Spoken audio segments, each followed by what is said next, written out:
On October 1, 2025, the global Sumud flotilla, a convoy of civilian ships bound for Gaza, was intercepted by military forces. Carrying over 40 boats, the flotilla aimed to deliver essential supplies to Gaza, challenging the long-standing blockade.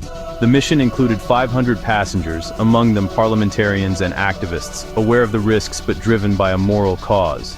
Despite warnings, they proceeded, highlighting the blockade's inhumanity and urging international attention.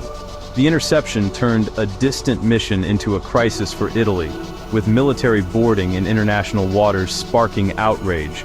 The peaceful flotilla contrasted sharply with the military response, igniting backlash, especially in Italy, where public sympathy for Gaza is strong.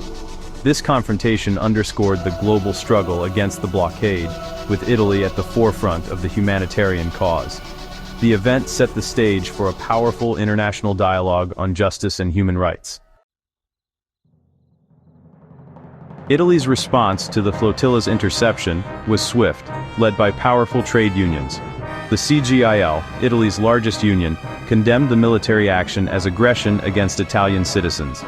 They called for a nationwide general strike on October 3, 2025, to protest the incident. Supported by other unions, this strike aimed to disrupt the economy and draw attention to the issue. The union's involvement reflected a tradition of international solidarity, with Gaza a focal point for activism. By mobilizing workers, they sent a clear message: aggression against a mission of peace would not go unanswered. Before the general strike, spontaneous protests erupted in major Italian cities on October 1st. In Naples, demonstrators halted train traffic at the main station, symbolizing a demand for national attention. Rome saw similar protests at Termini Station, with police preventing a shutdown. These actions highlighted public anger and the potential for widespread disruption. The protests were a mix of students, union members, and citizens, all united by the injustice of the military response. This wave of unrest set the stage for the upcoming general strike, signaling deep public sentiment. Protests extended to Italy's ports, with dock workers blocking maritime trade linked to Israel. The USB Union announced a blockade at Genoa's port, a key shipping hub, to protest the flotilla's interception. This action demonstrated worker solidarity, using their strategic position to make a political statement. Italian officials, including Foreign Minister Antonio Tajani, sought diplomatic solutions, but assurances of non-violence were insufficient for many. The government's cautious approach contrasted with the union's fiery rhetoric and mobilization.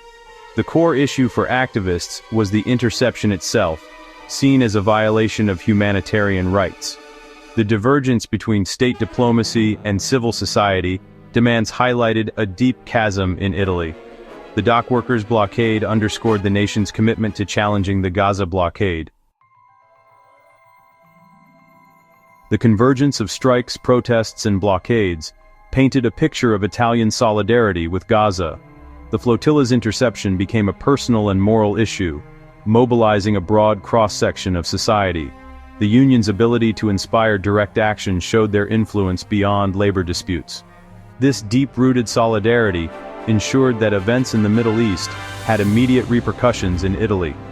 The disconnect between government diplomacy and public activism was stark, with citizens demanding stronger responses.